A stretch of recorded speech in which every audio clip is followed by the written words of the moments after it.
I do.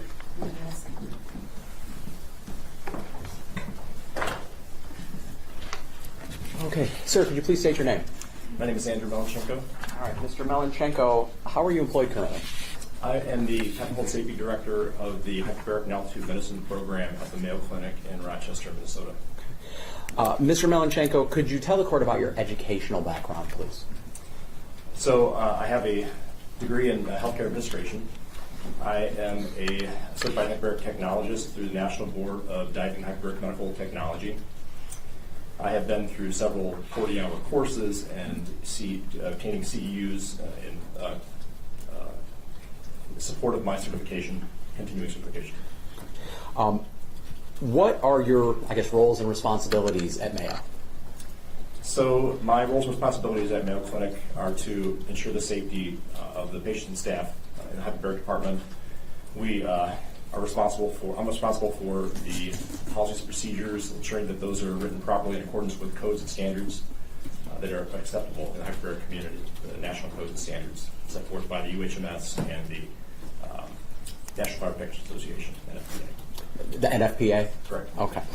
I know you listed a lot of certifications and continuing educational credits. Is that correct? The CEUs? CEUs, yes. Okay. Your training, are you up to date in your training and certifications and things like that? I am. How often do you receive trainings? Or go to trainings, I guess I should say. Annually. How long have you been with Mayo? I've been with Mayo for 10 years. And before that, were you still in the field of hyperbarics? I was. Okay. How long have you been in the field of hyperbarics? I've been in the field of hyperbarics for 27 years. Okay. Before Mayo, where were you working? I was working at the Beaumont Health Center, now Cornwall Health, and started out as a technician there, and then became the technical and safety director of that program. And is that the same position that you hold at Mayo currently? That's correct. Do you have any teaching experience? I do. I have taught our own technicians, nurses, and physicians in several safety subjects. We conduct regular drills and exercises where training is conducted there locally. I've also taught on a national level at the UHMS. Several safety courses are put on throughout the year, and I myself have proctored and planned a safety course for the UHMS at their annual scientific meeting every other year. Have you written any publications, books, manuals, articles on the subject of hyperbarics and safety? So I'm the chairman of the UHMS Safety Committee, and as the chairman, I'm the primary author of hundreds of medical frequently asked questions, or also called MedFAQ, MED FAQ.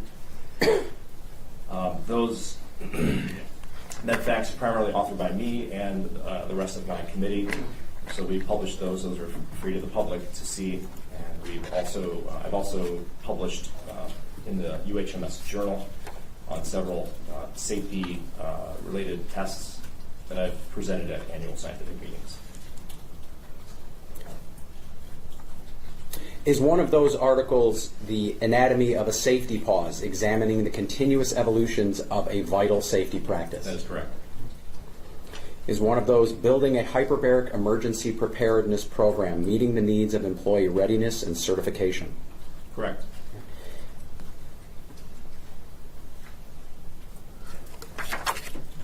Mr. Melnyczenko, you sort of referenced it earlier.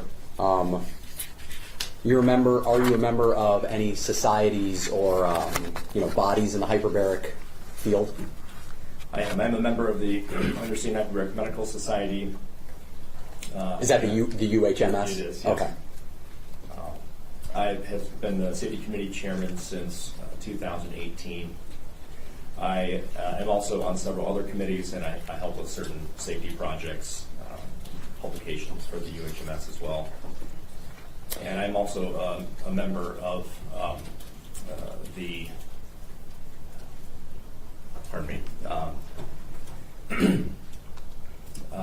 I also hold a, sorry. It's okay. You were asking, could you repeat the question? Sure, yeah. I was just asking, are you a member of various organizations in the world of hyperbarics? Right, okay. The one I was thinking about was the NFPA. I am a member of the NFPA, I apologize. Okay. And I have been a guest at the NFPA 99 Technical Committee, the Chapter 14 Technical Committee. And could you explain to the court, I know it's already sort of aware, but what is Chapter 14 of NFPA 99? Chapter 14 is the chapter in NFPA 99 that governs healthcare facilities, hyperbaric facilities in healthcare facilities. So just to back up, we haven't really talked too much about the NFPA itself, but it is an organization that's been around for 125 years. This organization is responsible for the codes and standards that govern all sorts of occupancies, like the one we're in now, but also healthcare facilities. It governs safe practice for fire-related practices for protection of other buildings and other types of industries that would need protection from fire. All of us. And you said you're a member of that organization? I am a member of that organization. Okay. Yes. And Mr. Melnyczenko, in 2023, did you also receive the UHMS Paul C. Baker Award for Hyperbaric Oxygen Therapy Safety Excellence? Yes, it is. Your Honor, at this time I would move to qualify Mr. Melnyczenko as an expert in the area of hyperbarics and hyperbaric safety.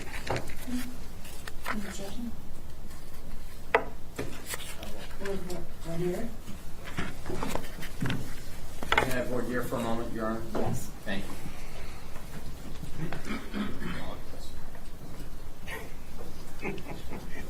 Yeah. Good afternoon. Good afternoon.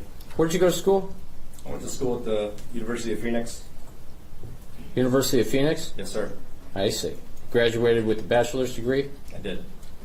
Any other education after your bachelor's? No.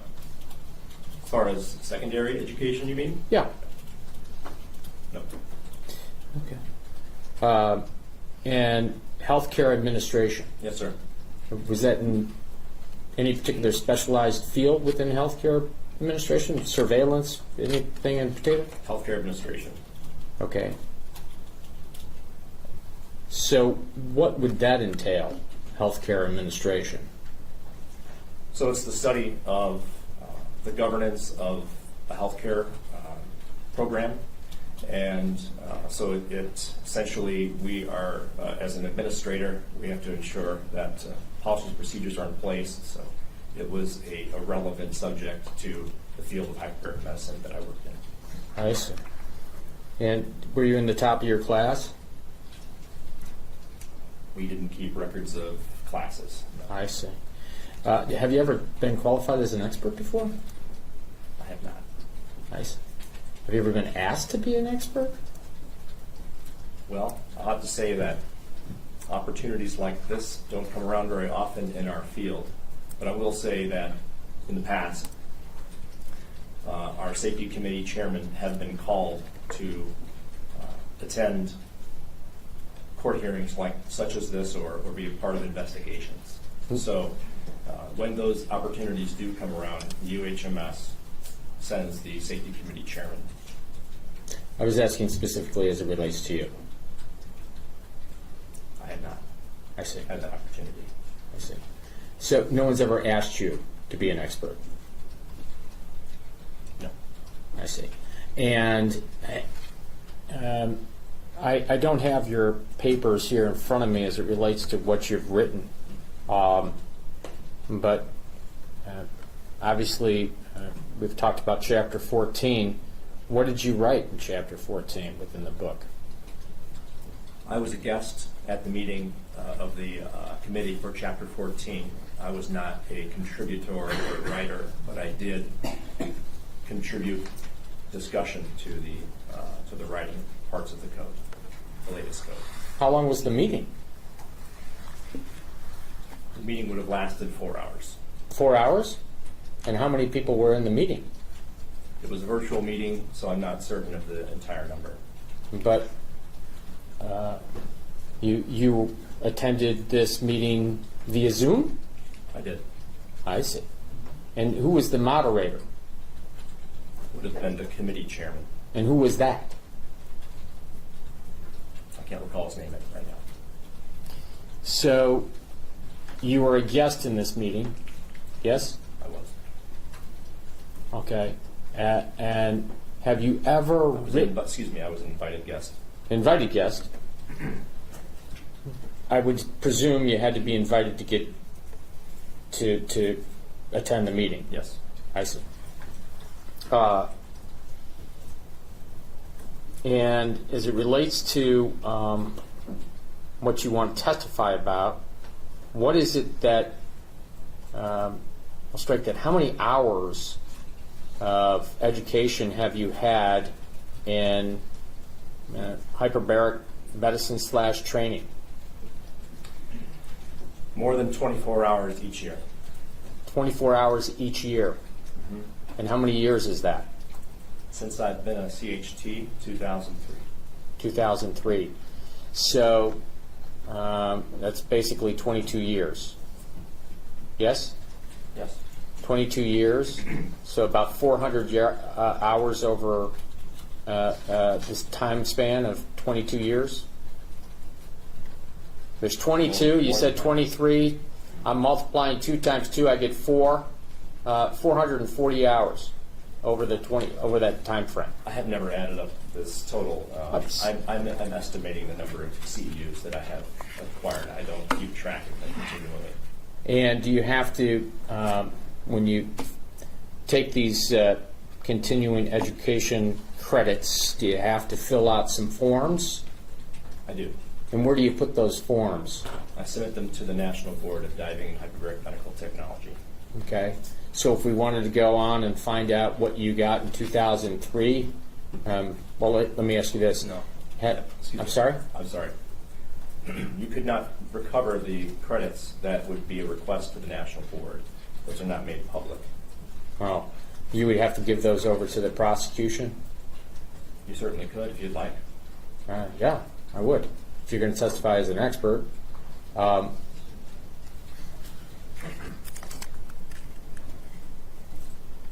Have you ever been published? Yes. In what? In the Undersea and Hyperbaric Medicine Journal. Where's that journal? Do you have it with you? I don't have it with me. No. Can I look it up online right You now? certainly can. Okay. I have no other questions at this time, Judge. I would have a hard time having him pass a Dauber test for being able to testify as an expert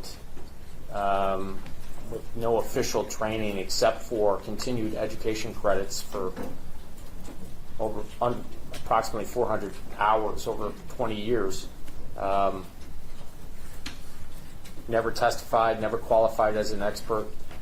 And it's a little bit misleading as it relates to Chapter 14, for which the last expert who we know actually wrote part of Chapter 14, and participated and was in the chair. He was just an invited guest. So as it relates to being able to opine on this, I think I'll leave it in the court's discretion and my colleagues as well. Certainly, I imagine they may have questions. Or would like to just make an objection. I have a couple questions, if I could. Yes, please. Mr. Melnyczenko, you are not on the committee for the NFP 99, are you? I am not on the committee, no. Okay. Mr. Berman is, though, right? He is. And you and Mr. Berman have spoken about your opinions prior to coming in here? Yes? We have spoken immediately following the visit in February. Excuse me. Okay. More than that? We're acquaintances, so yes. Okay. So you've talked more about this particular incident than one time with Mr. Berman? Yes. Okay. It's fair to say you're not going to tell us anything that Mr. Berman probably hasn't already told us, right? Your Honor, I'm going to object. This is outside the scope of voir dire. This person is an expert. But certainly Mr. Berman is far more qualified to opine on these subjects than you are. You agree? Judge, I'm going to object to that question as well as argumentative, and also outside the scope of voir dire. You can have multiple experts in an area. There's nothing wrong with that. I would agree. I think that's outside of the scope. All right. But certainly, sir, you're not on the technical committee, are you? I'm not. Okay. You work up at the Mayo Clinic, is that right? Okay. And you're just the safety director, right? I'm the safety and technical director. Okay, but you don't run the clinic, do you? What do you mean by running the clinic? You're not the director of the clinic, are you? I'm the safety director of the But clinic. not the overall director? Of the Mayo Clinic? No, I'm not the overall director of the Mayo Clinic. Or the Hyperbaric Center itself?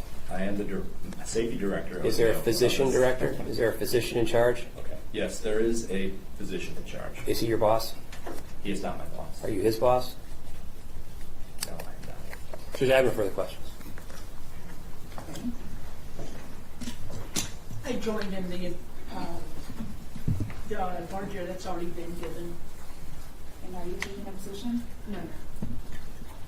Okay, would you like to ask additional questions? Judge, I'll add a couple things. Mr. Melnyczenko, in 2004, did you become a certified hyperbaric technologist from the National Board of Diving and Hyperbaric Medical Technology? Yes, I did. And are you also a certified instructor from the School of Aerospace Medicine from the United States Air Force? I am. Are you certified in hyperbaric medicine training, again, from the School of Aerospace Medicine from the United States Air Force? Yes. Are you certified in UHMS as a surveyor in training from the UHMS? I am not a surveyor in training. I am a full-time surveyor. Not a full-time surveyor, but I am a surveyor. I'm sorry, I apologize. It says UHMS surveyor training, not in training. I received that training on that date. Thank you. Have you also completed hyperbaric safety director courses from the International ATMO in 2007 and 21? I did. And did you also get certification on the inspection, maintenance, and documentation of hyperbaric chamber acrylics from the same organization again in 2007 and 21? Yes, I have. Okay. And have you also completed modules 1 and 2 of the hyperbaric facility maintenance course in 2021, again offered by the International ATMO? I did. Mr. Melnyczenko, can you tell the court day to day what it is you do at Mayo? Sure. So each day the safety director is responsible to ensure that checks are being done. We ensure that if there is any equipment that is necessary to enter the chamber, that is cleared by the safety director. I do have much administrative time on my hands to ensure that we are in compliance with federal and state regulations, as well as accrediting bodies that we may have to that we have to adhere to. So there's a lot of work a lot of prep work that is involved in that. So it's essentially the maintenance of our policies and procedures, and of course, at times the operation of the chambers. There is maintenance to be scheduled, maintenance to be done, and I'm involved in all of that, all of the safety and technical aspects of the operations of the facility. And aside from that, I also oversee 2 other programs in the health system, and they are monoplace only facilities. At the Mayo Clinic in Rochester, we have a large multi-place chamber, which is a multi-person chamber capable of treating up to 12 patients at a time. We also have a monoplace chamber, a Seacrest 4100 at our facility. And there are other satellite facilities that have monoplace hyperbaric chambers as well. And are you familiar with both the monoplace and the multiplace chambers? I am. Judge, I don't think I have anything else to add. Okay. I obviously renew my motion that Mr. Melnyczenko be qualified as an expert in hyperbarics and hyperbaric safety. All right, was there anything else that you wanted to add based on those questions? No, And can I just confirm, I hate to cut you off, I don't want to make an assumption, but it looked like everybody was reviewing what I'm assuming is a CV for this potential expert. Is that true?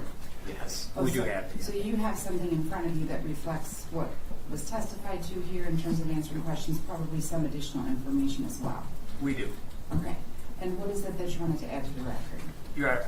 I think at some point, and I'll defer to the court's discretion with respect to qualifications, but I do think at some point there becomes a question of, and I was getting at it with my questions perhaps prematurely, cumulative, and the prosecutor should make an offer of proof as to what you are going to hear that's going to be different than what we've spent most of the day hearing already. I like that. I agree with that. I like that, and I think it's important. I don't think necessarily it's going to change my decision about what I'm going to do with the request to qualify this witness as an expert, but I do think it may be important for you to provide an offer of proof only in that you're seeking to have this witness qualified and an expert in the exact same two areas that the previous expert testified about. Obviously, I can hear, based on his questions, the answers to the questions that you posed, they have different experience and likely some different skill sets, but quite a bit of overlap based on the limited information that I have about this witness and his resume. So can you provide me with some clarification on what this witness may be able to offer that would be different, although you're seeking to have him qualified as an expert in the same areas, so that I don't get a sense that the testimony will likely just be cumulative? Sure, Judge, I hear what you're saying. No doubt there will be some aspects of the testimony that is cumulative, but really what Mr. Melnyczenko brings to the table that was different from what Mr. Berman brought was an analysis specifically of NFPA factors and the examination of the manual, the user manual in this case. And Mr. Melnyczenko's report lays out all of the different places in the user manual where they talk about how important patient grounding is and how it needs to be done in compliance with NFPA 99. These are things that Mr. Melnyczenko made note of in his report and Mr. Berman did not. So that is the area that I'll be focusing on. Though again, there will be some overlap. There's no denying. Okay. Your Honor, may I just respond to that offer proof? Sure. First of all, the manual is going to be correct. It's going to be a piece of evidence. So the court's Well, I don't want to say right, like that's a foregone conclusion. No, Because I- there are a I couple think things I know it's- we still have to talk about as it relates to that, but I don't know right, that there I know is- that that's the expectation. I know that that's their intent, and I don't know that there's any objection. I don't want to speak on behalf. I believe that the intent was at some point to admit the manual. Am I correct, Mr. President? Yes. Yeah. Okay. But And- first, don't we have to address the potential witness that you're going to call that needed to testify over Zoom? Isn't that related? It is, Judge. I mean, I think we're definitely carting before the horse here. But I think the manual, the entire manual itself, I think we all agree would require a foundational witness. But the specific sections of the manual, which are noted in Mr. Melnyczenko's report, those, I believe, are in a position to be entered irrespective of having that witness. The purpose of introducing these parts of the manual is not to prove the truth of the matter asserted. It's to prove that the defendants or someone was notified of these potential issues, but more importantly, B, that they clearly chose to ignore them. So this is an effect on the listener. It's not a truth of the matter asserted introduction. I understand there's a distinguishing, there's a fine line there, Judge, but the purpose of entering these sections of the manual is not to prove the truth of what's in the manual. It's to prove that these warnings were made and then ultimately clearly were ignored, which is not a hearsay purpose. I guess the point I was trying to make, and I don't think I said anything about hearsay, I guess the point I'm trying to make is that everything that's in this proposed expert's report that relates to the NFPA, I'm saying that right, was already testified to by Mr. Berman. He might not have said it's number 14.3.6.2.2, but or whatever, but everything that this proposed witness is going to testify to that's in his report that we've all reviewed has already been covered by Mr. Berman. The only difference that I can discern between the two, just as an offer of proof, is where they each see a spark, one by the knee and the other by the pillow. Other than that, there is no distinction. And it is going to be insanely duplicative, Your Honor, with the exception of that one observation. I mean, Mr. Berman covered everything. Judge, I don't think he did. Mr. Melnyczenko made specific references. We've not talked about the Seacrest manual at all. And Mr. Berman's report, Mr. Melnyczenko's report, he outlined specifically the number of different places where the manual warns the user of the number of things that they should be doing or should not be doing. That's not anything that's been gotten into yet by any of the witnesses. And while I appreciate, I guess, counsel's concern. Ultimately, I think the people are allowed to put on their case as they see fit. Just because they don't like it doesn't make it objectionable. I understand if Mr. Melnyczenko was going to literally just repeat everything Mr. Berman was going to say, I would understand the court's position. But, the people have a case, and this is how we'd like to put it on. If I may, The other issue is then, do we need to have, you don't think that the issue of the manual being admitted into evidence is something that needs to be addressed first, before we have a witness that you're telling me will really pointedly be answering questions about that manual? That's the whole purpose of his testimony. So to me, it seems like that's something that we should be addressing first. I don't know how much of an issue it's going to be. I'm only reflecting on the fact that we do have a motion, because I have two defendants that are not stipulating to this being admitted. Well, actually, I don't want to say stipulating to it being admitted. Two defendants that are not stipulating to a witness that can lay a foundation for the manual appearing remotely to testify. We have to cross that bridge. But if you're trying to differentiate between the testimony that this witness may potentially be able to provide in this area of hyperbaric technology and safety, hyperbaric safety, being different than what we heard from the previous expert,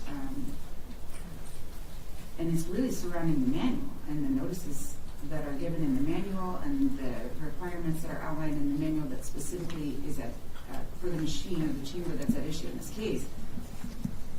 I think we need to have the manual and the issue of the manual addressed first.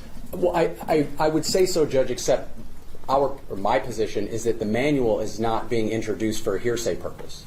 So it's not hearsay. So that's my position. I mean, obviously that's something the court has to make a determination on.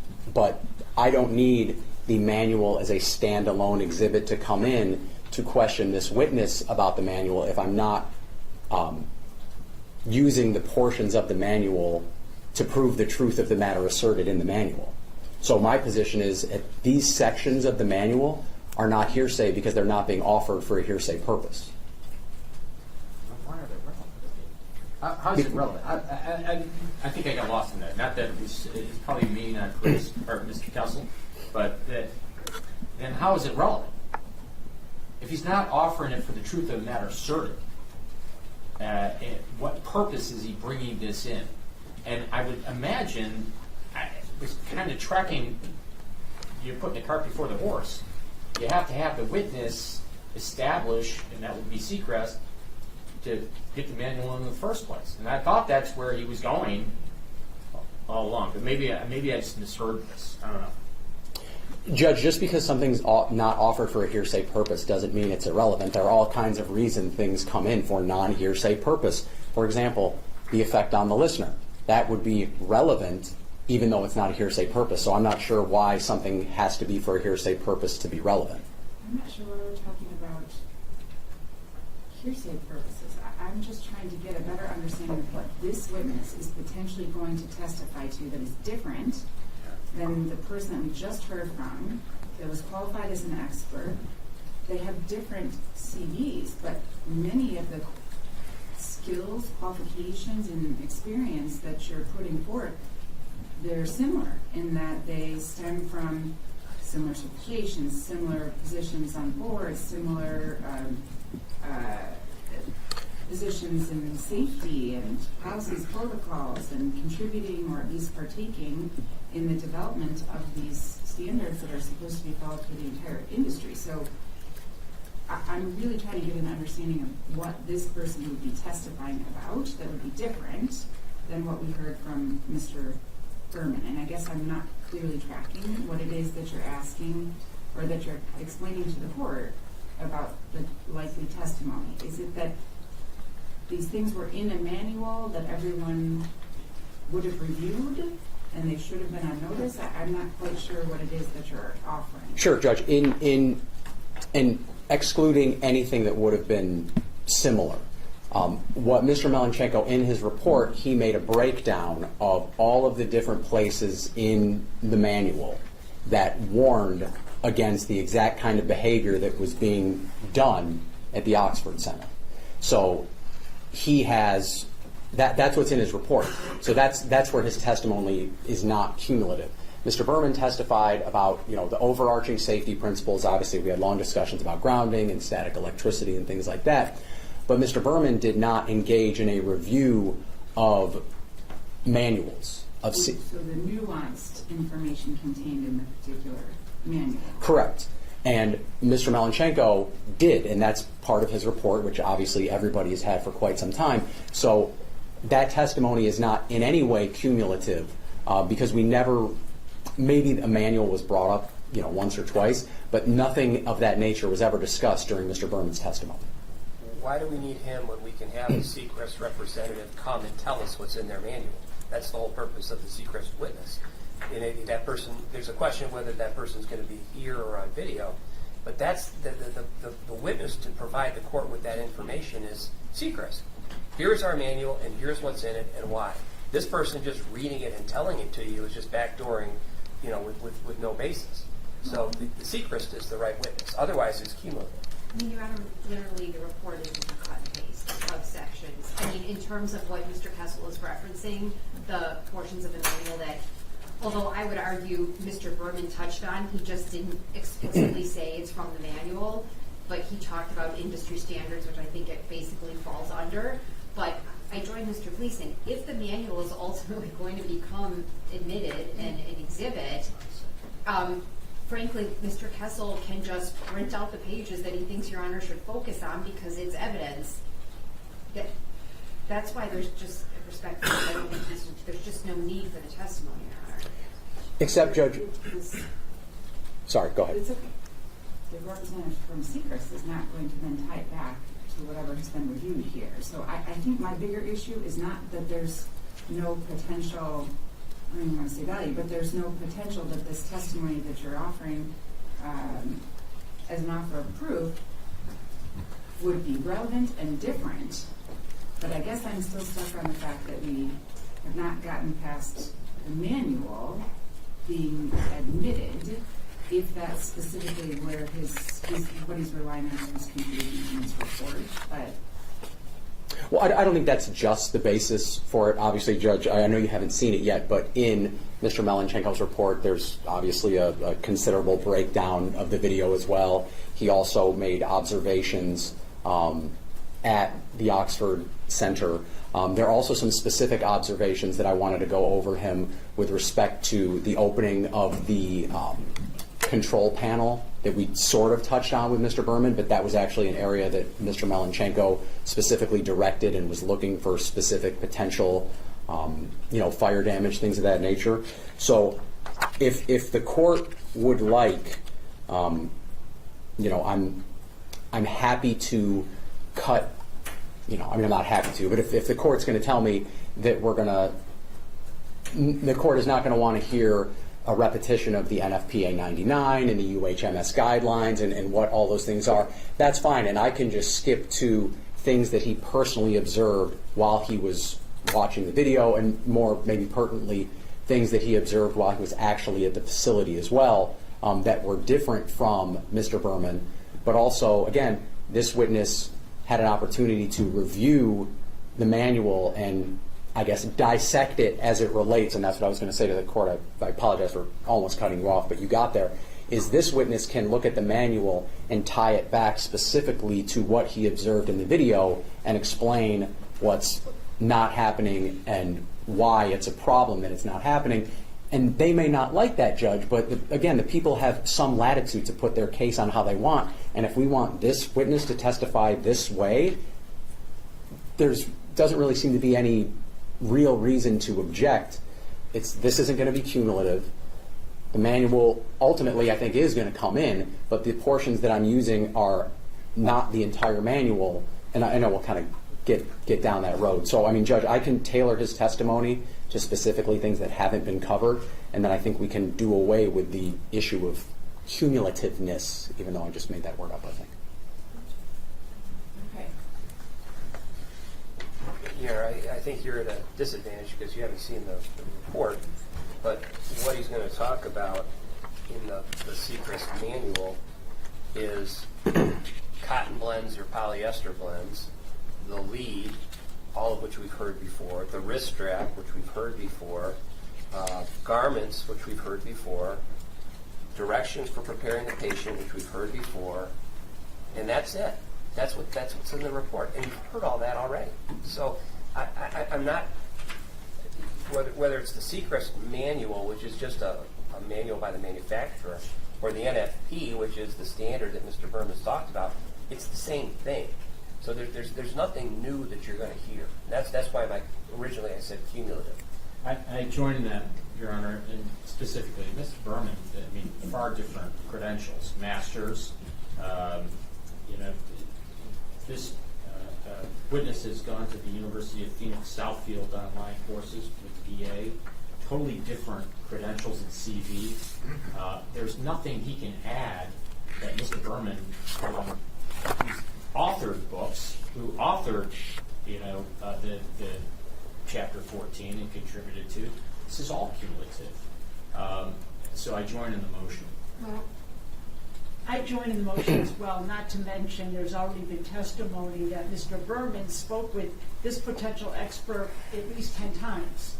So that's also potential overlap and issues around their testimony. There's, based on the report that we have had and reviewed, it's not nearly as complete or detailed. And I agree that the Seacrest information that is mentioned is straight out of the Seacrest handbook, that the Seacrest witness is a far better person and more appropriate person to be testifying to that. Okay. I'm keeping two things in mind. One, this is the people's case that they have to present to this court for purposes of a preliminary exam. Just also want to remind people of that.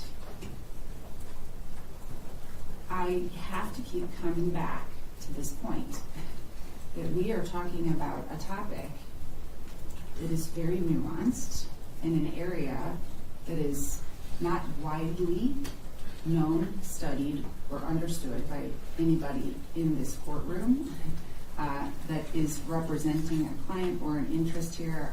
I would imagine that all of the attorneys that are representing their respective client or the people have spent quite a bit of time trying to get up to speed on the technology, science, the medicine that surrounds the use of these machines. So in considering whether or not someone should be qualified as an expert, I have to give some consideration to whether or not the information that they have, based on their skill, experience, qualification, whether or not it's going to assist the court, or at some point, the trier of fact, in understanding or better understanding issues that are related to the case, the allegations, and elements. I think that definitely supports the need for expert testimony in general in this case, whether or not this particular person is qualified to be an expert in these areas, generally hyperbaric technology and safety.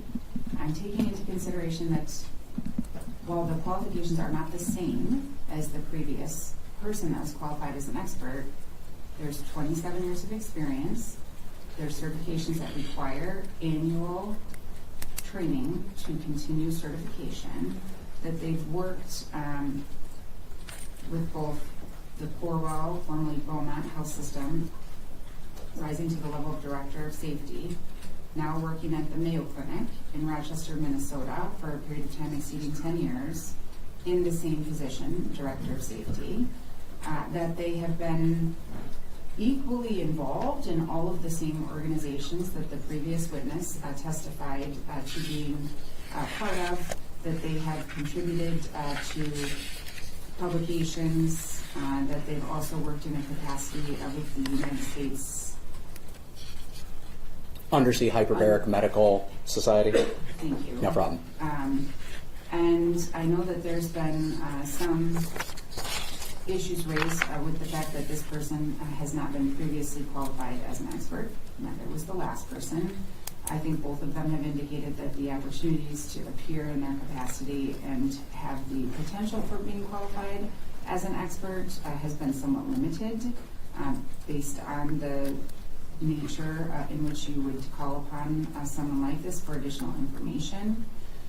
But I do believe that there is a basis here, and it's not tied to the school that they have a degree from, but it's tied to the length of time that they've been in the field, the level of experience, the involvement, the capacity in which they've overseen safety, to be qualified as an expert in this unique field. And I'm going to do that, but I'm doing it with the caveat that we are not going to hear cumulative testimony from this witness. Sure. And so I will liberally grant objections that are placed on the record if it appears that the testimony that you're seeking is cumulative. Understood. May I ask one last question, Judge? Certainly. I apologize, but I just want to make sure this is just you said that he's at Mayo Clinic. It says in his CV that he's currently working as the safety director of hyperbaric medicine at William Beaumont Hospital. He testified that that was formerly his position and that he left 10 years ago and was now in Rochester, Minnesota. I don't know what it says. No, he says clearly right on his CV. I think there's just there appears to be a typo here, Judge. Mr. Melnyczenko, when did you leave Beaumont? I left Beaumont in 2015. Okay. Are there any other typos we have in here? I don't believe so. You don't know. I haven't seen that document, so I'm relying on what was provided under the document. I apologize, Judge. It came to my attention. I just wanted to bring that up to the court. Absolutely. Thank you. All right. So that being said, we're ready to ask him a few questions at least because we've gone through all of this. We're clearly coming back. Judge, I guess in light of what I expect defense counsel will want to do, I don't know if we have the time for me. I mean, obviously, I'm going to be a lot shorter. I think Mr. Melnyczenko is almost certainly going to have to come back. So I don't know how the court wants to proceed. Yeah. Yeah. I mean, I think we still have scheduling conversation to have that's going to take some time. I just don't know if it's worth Mr. Kessel getting 10 minutes of questions, Yeah. and then we come back in a month or two. Well, we're going to talk about that. But yes, that's fine. You don't want to get started today. And perhaps because I've been really clear about my expectations for what this witness will be able to testify to, not that I'm putting limitations after qualifying him as an expert, but because I don't want anything to be cumulative. Perhaps it would assist to have the time before you begin questioning him to really fine-tune the areas in which you'll be able to question him. Absolutely understood, Judge. Okay. After all that, it sounds like we will be continuing with your testimony at a date that we will hopefully be able to determine shortly. And then you'll be on notice. I know they'll have to confirm with you if he's available, correct? Yeah, I think you'll just hang out for a couple minutes and we'll make sure, yeah. What else, if anything, do we need to place on the record at this time? I don't think we need to do anything else at this time, Judge. Okay. So we will be in recess. Oh. No, no, Judge. I think maybe the move is the next time we're here to talk about Mr. Gleason's objections to the people's motion. Yes. Yeah. Okay. We'll have to do that. And we'll talk about dates. So that's it for today on the record. Thank you, Judge. Thank you. Thank you, Your Honor. Thank you.